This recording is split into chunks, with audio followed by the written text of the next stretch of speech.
요한복음 9장입니다. 태어나면서부터 눈먼 사람을 고쳐주시다. 예수님께서 길을 가시다가 태어나면서부터 눈먼 사람을 보셨다. 제자들이 예수님께 물었다. 스승님, 누가 죄를 지었기에 저희가 눈먼 사람으로 태어났습니까? 저 사람입니까? 그의 부모입니까? 예수님께서 대답하셨다. 저 사람이 죄를 지은 것도 아니고 그 부모가 죄를 지은 것도 아니다. 하느님의 일이 저 사람에게서 드러나려고 그리 된 것이다. 나를 보내신 분의 일을 우리는 낮 동안에 해야 한다. 이제 밤이 올 터인데 그때에는 아무 일도 하지 못한다. 내가 이 세상에 있는 동안 나는 세상의 빛이다. 예수님께서는 이렇게 말씀하시고 나서 땅에 침을 뱉고 그것으로 진흙을 개어 그 사람의 눈에 바르신 다음 실로암 못으로 가서 씻어라 하고 그에게 이르셨다. 실로암은 파견된 이라고 번역되는 말이다. 그가 가서 씻고 앞을 보게 되어 돌아왔다. 이웃 사람들이 그리고 그가 전에 거지였던 것을 보아온 이들이 말하였다. 저 사람은 앉아서 구걸하던 이가 아닌가. 어떤 이들은 그 사람이요 하고 또 어떤 이들은 아니요 그와 닮은 사람이요 하였다. 그 사람은 내가 바로 그 사람입니다 하고 말하였다. 그들이 그러면 어떻게 눈을 뜨게 되었소? 하고 묻자 그 사람이 대답하였다. 예수님이라는 분이 진흙을 개어 내 눈에 바르신 다음 실로암 못으로 가서 씻어라 하고 나에게 이르셨습니다. 그래서 내가 가서 씻었더니 보게 되었습니다. 그들이 그 사람이 어디 있소? 하고 물으니 그가 모르겠습니다 하고 대답하였다. 바리사이들이 개입하다. 그들은 전에 눈이 멀었던 그 사람을 바리사이들에게 데리고 갔다. 그런데 예수님께서 진흙을 개어 그 사람의 눈을 뜨게 해주신 날은 안식일이었다. 그래서 바리사이들도 그에게 어떻게 보게 되었는지 다시 물었다. 그는 그분이 제 눈에 진흙을 붙여주신 다음 제가 씻었더니 보게 되었습니다 하고 대답하였다. 바리사이들 가운데에서 몇몇은 그는 안식일을 지키지 않으므로 하느님에게서 온 사람이 아니오 하고 어떤 이들은 죄인이 어떻게 그런 표징을 일으킬 수 있겠소 하여 그들 사이에 논란이 일어났다. 그리하여 그들이 눈이 멀었던 이에게 다시 물었다. 그가 당신 눈을 뜨게 해 주었는데 당신은 그를 어떻게 생각하오? 그러자 그가 대답하였다. 그분은 예언자십니다. 유다인들은 그가 눈이 멀었었는데 이제는 보게 되었다는 사실을 믿으려고 하지 않았다. 그리하여 앞을 볼 수 있게 된 그 사람의 부모를 불러 그들에게 물었다. 이 사람이 태어날 때부터 눈이 멀었다는 당신의 아들이요. 그런데 지금은 어떻게 보게 되었소? 그의 부모가 대답하였다. 이 아이가 우리 아들이라는 것과 태어날 때부터 눈이 멀었다는 것은 우리가 압니다. 그러나 지금 어떻게 해서 보게 되었는지는 모릅니다. 누가 그의 눈을 뜨게 해 주었는지도 우리는 모릅니다. 그에게 물어보십시오. 나이를 먹었으니 제 일은 스스로 이야기할 것입니다. 그의 부모는 유다인들이 두려워 이렇게 말하였다. 누구든지 예수님을 메시아라고 고백하면 회당에서 내쫓기로 유다인들이 이미 합의하였기 때문이다. 그래서 그의 부모가 나이를 먹었으니 그에게 물어보십시오 하고 말한 것이다. 그리하여 바리사이들은 눈이 멀었던 그 사람을 다시 불러 하느님께 영광을 드리시어 우리는 그자가 죄인임을 알고 있소 하고 말하였다. 그 사람이 대답하였다. 그분이 죄인인지 아닌지 저는 모릅니다. 그러나 이 한 가지 제가 눈이 멀었는데 이제는 보게 되었다는 것을 압니다. 그가 당신에게 무엇을 하였소? 그가 어떻게 해서 당신의 눈을 뜨게 하였소? 하고 그들이 물으니 그가 대답하였다. 제가 이미 여러분에게 말씀드렸는데 여러분은 들으려고 하지 않으셨습니다. 어째서 다시 들으려고 하십니까? 여러분도 그분의 제자가 되고 싶다는 말씀입니까? 그러자 그들은 그에게 욕설을 퍼부으며 말하였다. 당신은 그자의 제자지만 우리는 모세의 제자요. 우리는 하느님께서 모세에게 말씀하셨다는 것을 아오. 그러나 그자가 어디에서 왔는지는 우리가 알지 못하오. 그 사람이 그들에게 대답하였다. 그분이 제 눈을 뜨게 해 주셨는데 여러분은 그분이 어디에서 오셨는지 모르신다니 그것 정말 놀라운 일입니다. 하느님께서는 죄인들의 말을 들어주지 않으신다는 것을 우리는 압니다. 그러나 누가 하느님을 경외하고 그분의 뜻을 실천하면 그 사람의 말은 들어주십니다. 태어날 때부터 눈이 먼 사람의 눈을 누가 뜨게 해 주었다는 말을 일찍이 들어본 적이 없습니다. 그분이 하느님에게서 오지 않으셨으면 아무것도 하실 수 없었을 것입니다. 그러자 그들은 당신은 완전히 죄 중에 태어났으면서 우리를 가르치려고 드는 것이요 하며 그를 밖으로 내쫓아 버렸다. 참으로 눈이 먼 사람. 그가 밖으로 내쫓겼다는 말을 들으신 예수님께서는 그를 만나시자 너는 사람의 아들을 믿느냐 하고 물으셨다. 그 사람이 선생님, 그분이 누구이십니까? 제가 그분을 믿을 수 있도록 말씀해 주십시오 하고 대답하자 예수님께서 그에게 이르셨다. 너는 이미 그를 보았다. 너와 말하는 사람이 바로 그다. 그는 주님, 저는 믿습니다 하며 예수님께 경배하였다. 그때 예수님께서 이르셨다. 나는 이 세상을 심판하러 왔다. 보지 못하는 이들은 보고 보는 이들은 눈먼 자가 되게 하려는 것이다. 예수님과 함께 있던 몇몇 바리사이가 이 말씀을 듣고 예수님께 우리도 눈먼 자라는 말은 아니겠지요 하고 말하였다. 예수님께서 그들에게 이르셨다. 너희가 눈먼 사람이었으면 오히려 죄가 없었을 것이다. 그러나 지금 너희가 우리는 잘 본다 하고 있으니 너희 죄는 그대로 남아있다.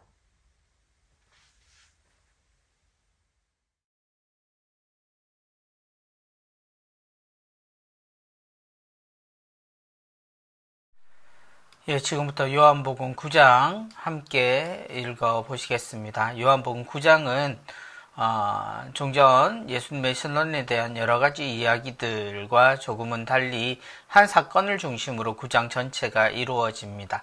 가장 먼저 사건 하나가 일어나죠. 태어나면서부터 눈먼 사람을 주님이 고쳐주십니다.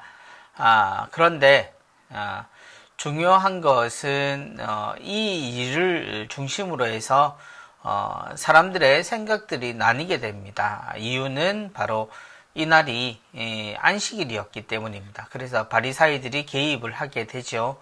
그래서 이 사람이 안식일에 눈을 떴는데 이것 때문에 그것이 죄인지 아닌지 주님에 대한 또다시 논쟁이 벌어지게 됩니다. 그래서 주님께서 참으로 눈이 먼 사람이 어떤 것인지에 대한 이야기를 하시는 것이 9장의 내용입니다. 자, 구체적으로 함께 보시겠습니다. 먼저 태어나면서 눈먼 사람을 고쳐주시다. 먼저 사건 하나가 등장을 하지요. 예수님께서 길을 가시다가 태어나면서부터 눈먼 사람을 보셨다. 자, 이 사람이 적어도 주님에게는 이 주인공이 되는 사람입니다. 그런데 제자들이 예수님께 묻습니다. 스승님, 누가 죄를 지었기에 저희가 눈먼 사람으로 태어났습니까? 저 사람입니까? 그의 부모입니까? 우리가 불행을 당하는 사람을 보고 그 이유에 대한 짐작을 할 때 이러한 짐작을 하는 경우들이 있습니다. 그 사람의 불행에 대해서 무언가 곡절이 있을 것이고 이유가 분명히 있을 것이다 라는 겁니다. 그러나 태어나면서부터 앞을 보지 못하는 사람에게 그 이유를 자신의 탓 혹은 부모의 탓으로 돌리는 것은 합당한 생각은 아니죠. 예수님께서는 제자들에게 이렇게 답하십니다. 저 사람이 죄를 지은 것도 아니고 그 부모가 죄를 지은 것도 아니다. 이게 첫 번째 이야기이지요. 그러므로 우리 역시도 누군가의 불행을 보면서 그것에 곡절이 있다는 식으로 또 누군가의 잘못 때문에 이런 일이 있다라고 연관을 짓거나 인과관계를 이야기하는 것은 그리 좋은 태도가 아닙니다. 그리고 주님은 하느님의 일이 저 사람에게서 드러나려고 그리 된 것이다 라고 이야기하시면서 나를 보내신 분의 일을 우리는 낮 동안에 해야 한다. 이제 밤이 올 터인데 그때에는 아무도 일하지 못한다. 내가 이 세상에 있는 동안 나는 세상의 빛이다. 예수님의 당신에 대한 선언과 같은 이야기입니다. 나는 세상의 빛이다. 성경에서 빛에 대한 언급이 많습니다. 그리고 주님은 언젠가 우리에게도 너희는 세상의 빛이다 혹은 너희는 세상의 소금이다 라고도 이야기하시죠. 그런데 이 빛과 소금의 역할을 우리는 이것이 나의 특징 혹은 내가 빛난다 혹은 나에게 어떤 맛이 있는가 이렇게 시선을 나에게 돌리지만 사실 주님에게서 빛의 의미를 찾는다면 언제나 그 빛은 어딘가를 비추는 겁니다. 그리고 비추는 이유는 어두움을 걷지 않도록 내 밖에 있는 대상을 위해서 밝음으로 인도하고 그들이 어둠을 걷지 않게 하는 것이 주님도 또 우리도 해야 될 일의 의미입니다. 곧 빛이란 그런 거죠. 주님이 세상의 빛이다 라고 했을 때는 눈이 부셔서 바라보지도 못하는 그런 엄청난 것이 아니라 우리를 어둠에 걷지 않도록 우리를 밝음으로 이끌고 우리가 하느님의 뜻 안에서 살게 하는 그런 가치가 바로 주님의 가치입니다. 그래서 어떤 사람의 불행을 보고 그 이유를 묻는 제자들에게 오히려 지금 그 사람이 눈을 뜨게 됨으로써 하느님의 사랑을 체험하게 되는 그리고 그렇게 누군가의 불행에 대한 이유를 묻거나 단죄하기보다 우리는 어떤 사람의 불행에도 그를 끌어줄 수 있는 그런 가치가 되어야 한다라는 것을 주님의 말씀에서 보게 됩니다. 예수님께서는 땅에 침을 뱉고 그것으로 진흙을 개어 그 사람의 눈에 바르신 다음 예수님이 가끔 이제 장애를 지닌 이들을 치유하실 때 우리가 이해하지 못하는 행동들을 하시지요. 그저 우리는 그 행동을 바라보기만 하고 그렇게 하셨다라고 그 모습을 그리기만 하지만 사실 이러한 행동 안에는 그 불편함을 겪고 있는 이가 가장 실제로 느낄 수 있는 방식을 사용하셨음을 엿볼 수 있습니다. 땅에 침을 뱉고 그것으로 진흙을 개어 그 사람의 눈에 바르신 다음 그 사람의 눈에 무엇인가를 바르시면서 손을 대셨다라고 하는 것은 당신의 말씀 이전에 그에게 전해진 또 하나의 언어, 우리가 굳이 표현하자면 비언어적 표현이라고 말하지만 그 역시도 언어가 되는 거죠. 그래서 앞을 보지 못하는 사람에게 그의 눈에 손을 대셨음이 예수님의 첫 번째이고요. 그 다음 주님은 이야기하십니다. 실로암 못으로 가서 씻어라. 그가 알아들을 수 있는 말로 그에게 분명하게 이야기를 하시죠. 그래서 주님의 이러한 행동과 말씀이 이어지는 과정을 통해서 우리는 주님께서 사람을 대하심을 엿볼 수 있습니다. 과연 이 글을 적은 사람이 그러한 내용까지 헤아리며 적었을지는 잘 모르겠습니다만 적어도 주님의 모습은 그 사람에 맞게 행동하시는 주님의 참사랑, 우리가 요즘은 찐사랑이라고 찐이라는 표현을 붙이죠. 그런 모습을 볼 수도 있습니다. 실로암이란 파견된 이라고 번역되는 말이다. 그래서 실로암이라는 못으로 가서 씻어라 했고 그는 가서 씻고 앞을 보게 되어 돌아왔다. 이웃 사람들이 그리고 그가 전에 거지였던 것을 보아온 이들이 말하였다. 저 사람은 앉아서 구걸하던 이가 아닌가. 사람들에게 있어서 그는 앞을 보지 못하지만 사람들은 그를 늘 보고 있었던 거죠. 그래서 그의 두 가지 특징, 앞을 보지 못한다는 것 그리고 구걸하며 살았다라는 겁니다. 어떤 이들은 그 사람이요 하고 또 어떤 이들은 아니요 그와 닮은 사람이요 라고 하였다. 그 사람은 내가 바로 그 사람입니다 하고 말하였다. 자, 사람들 사이에 있었지만 앞을 보지 못함으로 누군가 자신에 대한 이야기하는 것에 그렇게 예민하지는 못합니다. 물론 어느 누구보다 귀가 예민한 분이었겠지만 말입니다. 그럼에도 불구하고 사람들이 자신에 대한 이야기를 하는 것을 알아채자마자 그는 증언을 합니다. 내가 바로 그 사람입니다. 그래서 사람들이 묻습니다. 그러면 어떻게 눈을 뜨게 되었소? 지금 여기에서 이야기를 하고 있는 사람들 모두는 평범한 이스라엘 사람들입니다. 그래서 그를 알고 있는 사람들의 이야기와 그의 증언이 이어지는 거죠. 그래서 그 사람은 조금 더 구체적으로 말합니다. 예수님이라는 분이 진흙을 개어 내 눈에 바르신 다음 그는 분명히 이 과정을 기억하고 있는 겁니다. 그리고 실로암 못으로 가서 씻어라 하고 나에게 이르셨습니다. 그래서 내가 가서 씻었더니 보게 되었습니다. 그래서 사람들의 일반적인 질문은 그랬습니다. 그 사람이 어디 있어? 물으니 그가 모르겠습니다 하고 대답하였다. 예수님께서 하시는 기적을 다른 시각에서 보면 언제나 주님은 그 기적에 대해서 큰 의미를 부여하지 않으십니다. 이유는 주님이 하시는 그 기적은 하느님의 능력으로 드러나긴 하지만 그러나 그 기적은 한결같이 그것이 필요한 사람에게 주어졌기 때문이죠. 그래서 사람들의 일반적인 반응은 지금도 마찬가지죠. 누군가가 어려움에서 하느님의 도움을 받았다라고 말하면 그것을 기뻐하는 것을 넘어서 어디서 그런 일이, 누가 그런 일을 이렇게 질문을 하죠. 하느님이 주시는 사랑을 봐야 하는데 결국 그것이 한 사람이나 또 그 일을 한 사람에게서 사람들의 관심으로 몰리게 되면 그 진위는 사라지게 됩니다. 사랑이 아니라 구경거리가 될 수 있는 거죠. 그리고 주님 역시도 능력이 주님인 듯 보이지만 결국 누군가 필요에 의해서 필요한 하느님이 될 수밖에 없을지도 모릅니다. 결국 우리는 그렇게 또 행동하는 수많은 체험들을 가지고 있고 지금도 그런 현장들은 얼마든지 있습니다. 종이 한 장 차이인 것 같지만 생각보다 큰 차이죠. 자, 이렇게 사건이 일어났고 사람들이 이 일에 대한 이야기를 할 때 완전히 새로운 변수가 하나 생깁니다. 바리사이들이 개입하다입니다. 그들은, 그러니까 사람들은 전에 눈이 멀었던 그 사람을 바리사이에게 데리고 갔다. 이게 문제가 되는 이유가 사실 기쁜 일이잖아요. 좋은 일인데 왜 그들은 바리사이에게 데리고 갔을까요? 이것이 나병처럼 그가 죄인임을 나았다라고 이래 판단을 받아야 할 것도 아닌데 말입니다. 그리고 그들이 바리사이들에게 데려간 이유는 바로 율법과 관련이 있습니다. 그런데 예수님께서 진흙을 개어 그 사람의 눈을 뜨게 해주신 날은 안식일이었다.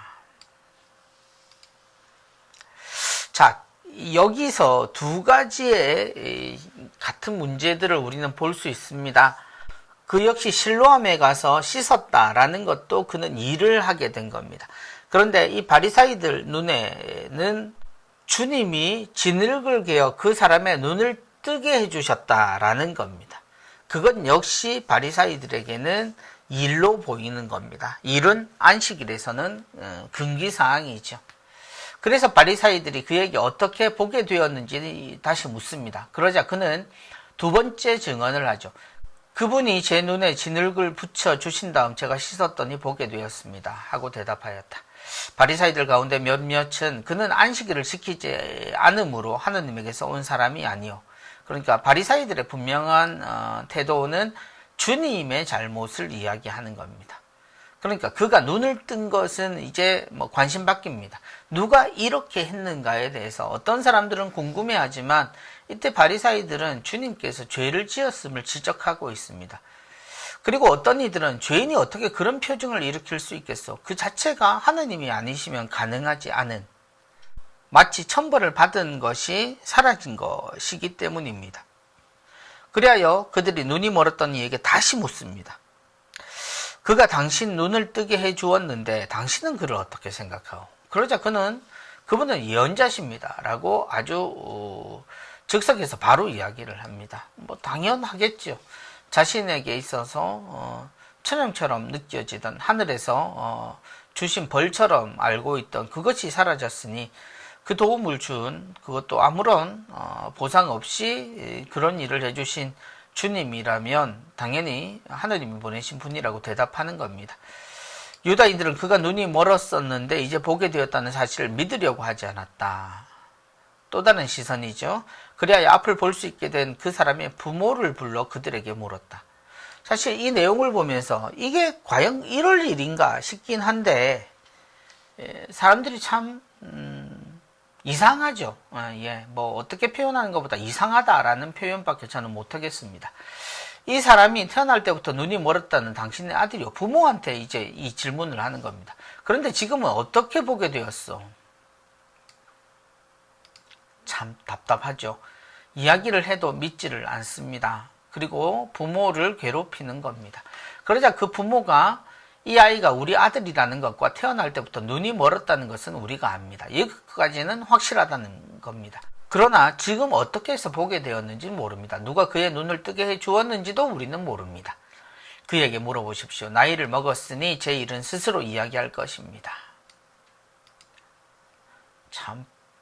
그런데 요한복음은 그 부모의 사정에 대해서 이제 부연 설명을 해줍니다. 그의 부모는 유다인들이 두려워 이렇게 말하였다. 그 부모가 알고 있었던 이야기입니다. 누구든지 예수님을 메시아라고 고백하면 회당에서 내쫓기로 유다인들이 이미 합의하였기 때문이다. 부모는 이 사실을 알고 있었으므로 예수님의 이름을 입 밖에 내지 못했다라는 이야기입니다. 그래서 그의 부모가 나이를 먹었으니 그에게 물어보십시오 하고 아들에게 그 모든 것을 넘겨버리는 듯한 이런 겁니다. 그런데 사실 이것은 아들을 생각해서이기도 하죠. 예. 그래서 자신들의 책임을 면제받는 것이 아니라 오히려 예수님을 모른다고 하는 것이 유리했다라고 말합니다. 도대체 일이 왜 이렇게 되는지는 잘 모르겠습니다만 답답하기 그지없습니다. 예. 그리하여 바리사이들은 눈이 멀었던 그 사람을 다시 부릅니다.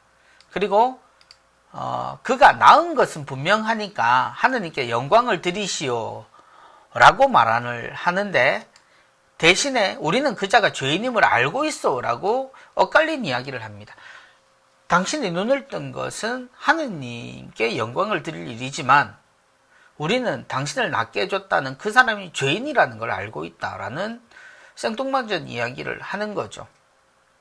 그러자 그 사람이 이렇게 말합니다.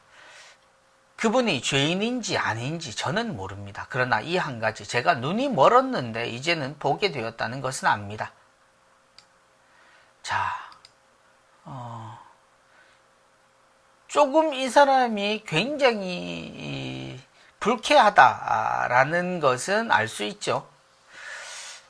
그분이 죄인인지 아닌지 저는 모릅니다 라고 말은 하지만 내가 지금 눈을 떴는데 그게 무슨 이야기인가 라는 겁니다. 그러자 다시 바리사이들이 이야기합니다. 그가 당신에게 무엇을 하였소라는 것.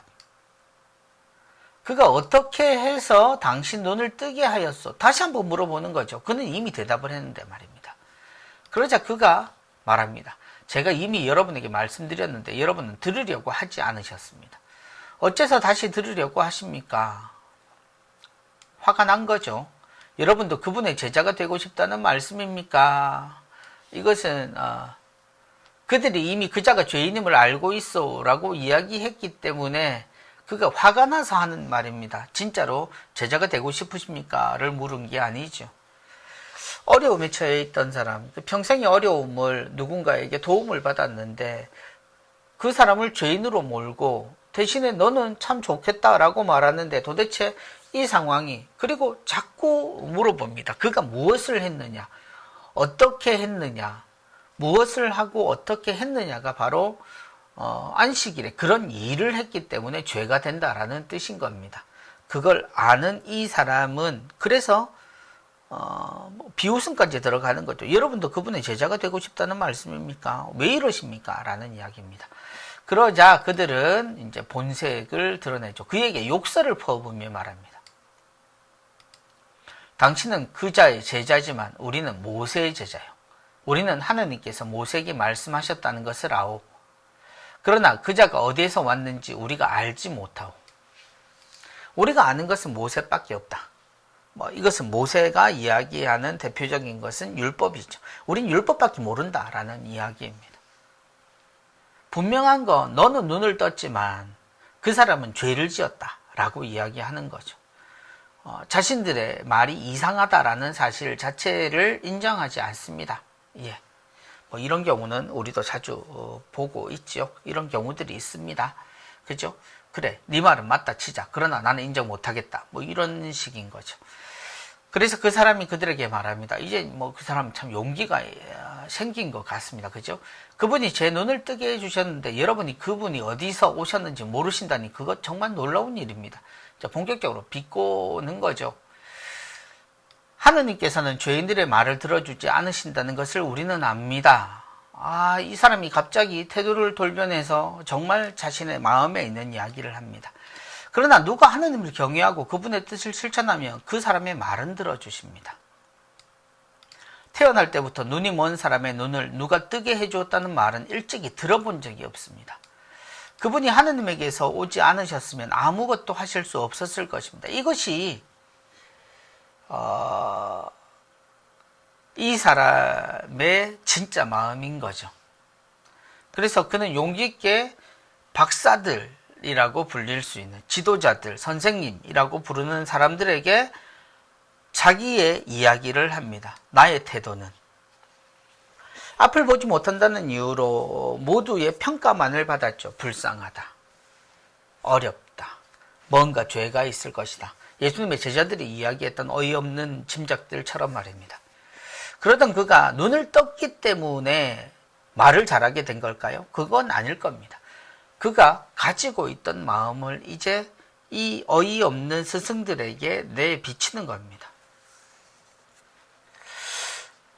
내가 지금 눈을 떴고 이것은 하느님의 사랑이 아니면 하느님의 능력이 아니면 안 되는 일인데 나를 도와준 사람을 이렇게 공격하기 위해서 나에게 집요하게 물어보고 대답을 해도 믿지도 않으면서 인정하지도 않으면서 말입니다. 그래서 그분이 하느님에게서 오지 않으셨으면 아무것도 하실 수 없었을 것입니다가 그가 내린 진짜 이야기인 거죠. 나는 그분이 하느님에게서 오신 분이라고 생각한다라는 이야기입니다. 그러니까 그들은 이렇게 한마디로 정리합니다. 당신은 완전히 죄 중에 태어났으면서 우리를 가르치려고 드는 것이요. 사람이 죄가 있으면 말도 못할까요? 사람이 우리보다 모자라면 그는 생각도 없는 것일까요? 우리가 원하지 않은 신분이나 우리가 원하지 않은 것으로 판단되어 있을 때 그것이 모든 것을 말하지는 않습니다. 그러나 그걸 전부라고 생각하고 그것이 자신들에게 주어진 특징이라고 생각하면 이런 태도까지 보이는 거죠. 진짜 그야말로 갈 때까지 간 겁니다. 당신은 완전히 죄 중에 태어났으면서 우리를 가르치려고 드는 것이요. 바리사이, 하느님의 율법을 지키고 또 사람들에게 가르친다는 사람들이 사람을 볼 때 이렇게 보고 있는 겁니다. 당신은 완전히 죄 중에 태어났으면서. 예수님의 제자들이 그 어이없는 질문이 어디에서 비롯됐을까요? 바로 이 스승들에게서 비롯됐음을 우리는 볼 수 있습니다. 안식일에 선한 일, 착한 일을 했음에도 죄인으로 내쫓기는, 그리고 이 사람의 행동은 아랑곳도 하지 않는, 오히려 예수님이 하신 것에 대해서, 사실 행동은 그가 했거든요. 예수님이 하신 일이라고 해봐야 지늘글게요 눈에 바른 것밖에는 없는데 그것을 문제 삼는 것은 그것이 그만큼 놀라운 일이었기 때문입니다. 반증인 거죠. 그래서 그들은 그가 아닌 예수님을 공격하는 겁니다. 씁쓸하고 잔인할 정도로 지금의 모습과 비교가 아니라 똑같은 모습이 그때도 있었다는 이야기입니다. 그들은 모세의 제자라고 스스로를 이야기하는 사람입니다. 그러자 이것에 대한 요한복음의 평가이자 주님이 이야기하시는 내용, 참으로 눈이 먼 사람이라는 주제의 이야기가 나옵니다. 그가 밖으로 내쫓겼다는 말을 들으신 예수님께서는 그를 만나시자, 그러니까 하느님의 은총을 받은 것은 분명히 인정받았음에도 예수님을 두둔했다는 이유로 쫓겨난 거죠. 그에게 예수님이 말씀하십니다. 너는 사람의 아들을 믿느냐 하고 물으시자 그 사람이 그럽니다. 선생님, 그분이 누구십니까? 제가 그분을 믿을 수 있도록 말씀해 주십시오. 생각해보면 좀 재밌는 거죠. 그는 분명히 예수님이란 분이 나를 낫게 해주셨다라고 이야기를 했는데 말입니다. 그런데 여기서 우리가 기억하지 못하는 게 있다면 예수님께서 실로암 못에 가서 씻어라 라고 하셨잖아요. 그리고 그는 그렇게 행동을 했죠. 그가 눈을 떴을 때 예수님을 보지는 못했던 겁니다. 그래서 목소리로 사람을 구분할 수는 있겠지만 그러나 그는 그분이 예수님이라는 것만 알 뿐 그분을 직접 본 적이 없는 겁니다. 처음 만난 자리죠. 그래서 예수님이 너는 이미 그를 보았다. 너와 말하는 사람이 바로 그다. 라고 당신을 밝혀주십니다. 그러자 그는 주님 저는 믿습니다. 라고 고백하죠. 그런데 이것이 첫 고백은 아닙니다. 그는 바리사이들 앞에서 자신 있게 주님에 대해서 자신의 생각을 밝힌 바가 있죠. 이미 그는 주님을 알고 있고 만났다라는 것은 맞는 말입니다. 그러자 예수님께서 나는 이 세상을 심판하러 왔다. 보지 못하는 이들은 보고 보는 이들은 눈먼 자가 되게 하려는 것이다. 자, 우린 심판을 어떻게 생각합니까? 심판은 죄 지은 사람을 벌을 주어 지옥에 보낸다. 이런 도식으로 생각을 하죠. 그런데 이 예수님의 말씀은 좀 깊이 생각해 볼 필요가 있습니다. 심판이라는 것, 주님이 이 세상을 심판하신다라고 하는 것은 사실 너는 죄인, 너는 의인 이런 심판을 말하기보다 주님이 오심으로써 진짜 죄인과 아닌 것이 드러났다라고 볼 수 있다라는 겁니다. 그래서 보지 못한다라고 평가되던 이들은 보게 되고 진짜 하느님의 뜻을 보게 되고 보고 있다라고 말한 사람들은 눈먼 자가 되게 하려는 것이다. 이미 그들의 눈이 멀어져 버렸다라는 것이 드러나게 된다라는 겁니다. 이렇게 놓고 보면 세상을 심판하신다는 것이 현실에서 이루어졌을 때 사실은 그 사실이 주님이 판단하신다라고 표현하시지만 주님이 계시기에 우리의 모습에 진실이 드러난다라고 보는 것도 맞는 이야기가 되겠죠. 이 말씀을 통한다면 그렇게 되어버렸으니까요. 바리사이들 하느님을 알고 이미 볼 수 있다라고 말한 사람들, 그들은 보지 못하는 자라는 사실이 드러나 버린 겁니다. 오히려 실제로 보지 못한 이는 하느님의 사랑을 느끼고 은총을 느끼고 그걸 고백하는데 말이죠. 예수님과 함께 있던 몇몇 바리사이가 이 말씀을 듣고 예수님께 이렇게 말합니다. 우리도 눈먼 자라는 말은 아니겠죠? 라고요. 이 바리사이들은 어떤 태도였는지는 잘 모르겠습니다. 그런데 예수님은 그들에게 이렇게 이야기하십니다.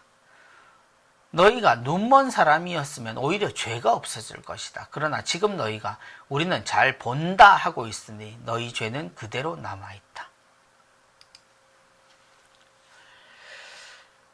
예수님의 이야기는 두고두고 곱씹어 볼 필요가 있습니다. 너희가 눈먼 사람이었으면 오히려 죄가 없었을 것이다.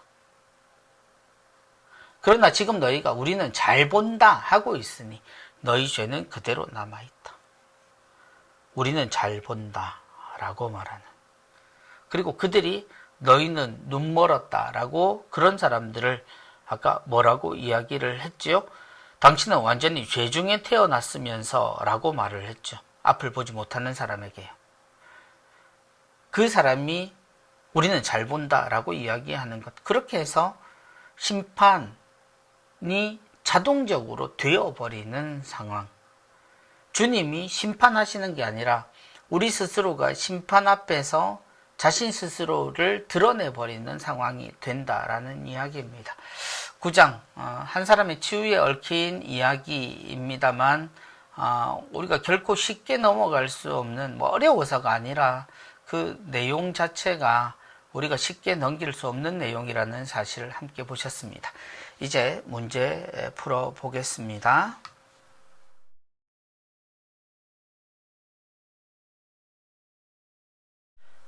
9장 문제 함께 풀어보시겠습니다. 다음에 들어갈 단어는 무엇일까요? 스승님, 누가 A를 지었기에 저희가 눈먼 사람으로 태어났습니까? 저 사람입니까? 그의 B입니까? 자, 눈먼 사람으로 태어난 것을 당시 어떻게 받아들였는지 우리 바리사이의 이야기를 통해서 이미 들었습니다. 그죠? 스승님, 누가 업이 아니라 업은 우리가 사용하는 단어도 아니죠. 죄를 지었기에 라고 예수님의 제자들이 이렇게 물어봤습니다. 저 사람입니까? 그의 이웃 아니 부모입니까? 이것이 그의 죄입니까? 그 부모의 죄입니까? 이런 질문이었던 거죠. 예, 다음 문제입니다. 나를 보내신 분의 일을 우리는 A 동안에 해야 한다. 이제 B이 올 터인데 그때에는 아무도 일하지 못한다. 예, 어떤 시기를 뜻하는 것 같은데요. 서로 반대되는 그런 시간적 개념 같습니다. 그렇게 보면 아침을 생각하면 밤일 수도 있고 혹은 밝음을 생각하면 낮과 밤일 수도 있겠습니다. 예, 그런데 성경에는 나를 보내신 분의 일을 우리는 낮 동안에 해야 한다라고 적혀 있습니다. 그리고 이제 밤이 올 터인데 그때는 아무도 일하지 못한다. 빛과 어둠, 또 낮과 밤, 주님이 빛이시기 때문에 우리는 빛이 있는 동안, 곧 낮 동안에 해야 한다라고 주님의 일을 생각할 수 있겠습니다. 그래서 낮과 밤, 디귿이 되겠습니다. 네, 다음 문제입니다. A 못으로 가서 씻어라 하고 그에게 이르셨다. A는 B라고 번역되는 말이다. 예, A에 들어갈 말을 보기에선 에파타 혹은 실로암 둘 중에 하나라고 소개하고 있습니다. 에파타라는 말은 예, 열려라 라는 뜻을 가지고 있죠. 예. 그리고 실로암이라는 말은 예, 파견된 이라는 뜻입니다. 그래서 에파타는 듣지 못하고 말하지 못하는 이에게 주님께서 말씀하신 기적의 지시였죠. 열려라 라고 이야기하셨고 예, 오늘 이 사람에게는 실로암 못으로 가서 씻어라 라고 이야기하셨습니다. 다음 문제입니다. 예수님께서 A를 개어 그 사람의 눈을 뜨게 해주신 날은 B이었다.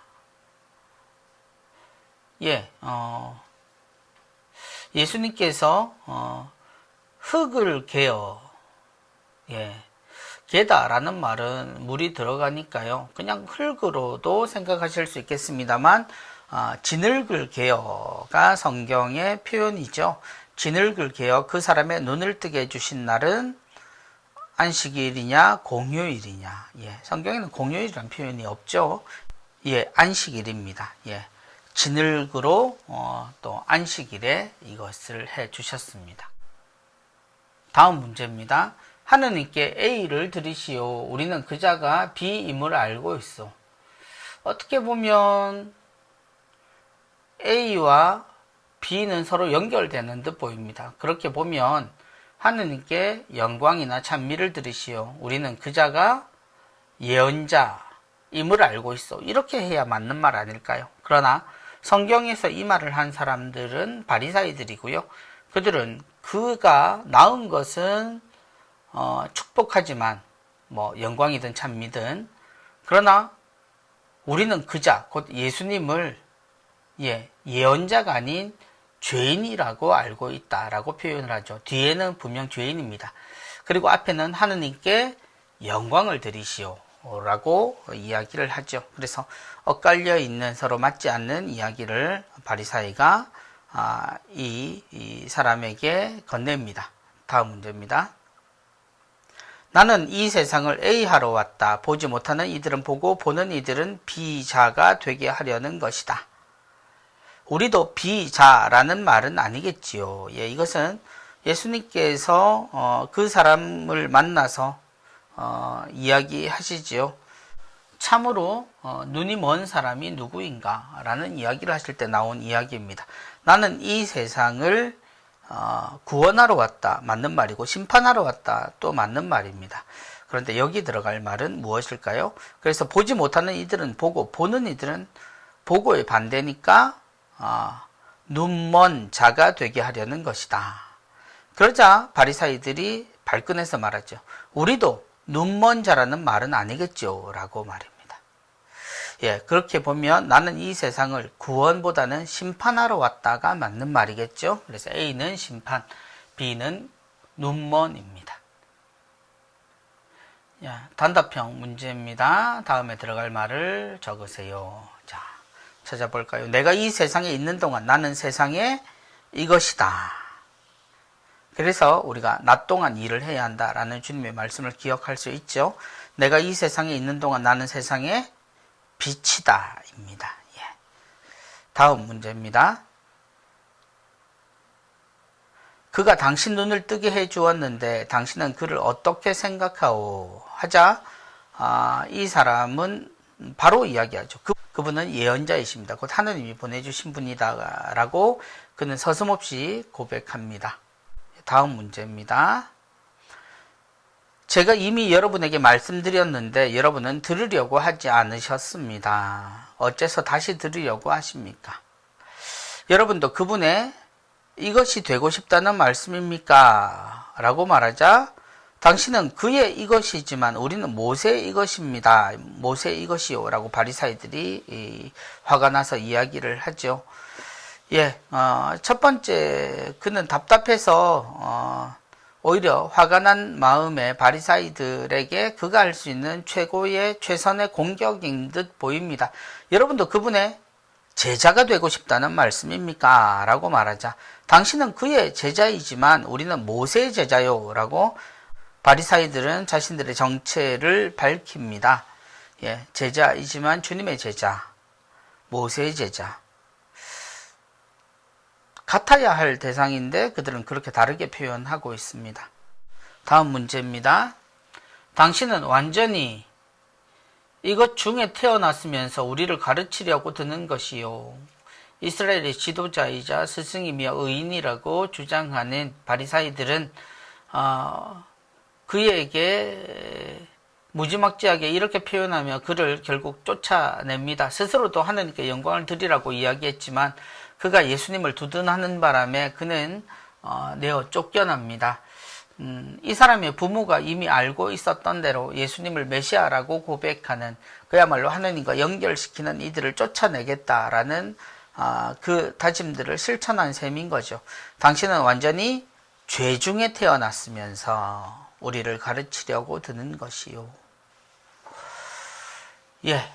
조금은 씁쓸한 내용입니다. 아니, 많이 씁쓸하고 무거운 내용입니다만 이러한 내용 9장을 통해서 우리 함께 보셨습니다. 9장 함께 다시 한번 읽어보시고 공부하시면 좋겠네요. 자, 9장 수고하셨습니다. 10장에서 뵙겠습니다. 안녕히 계십시오.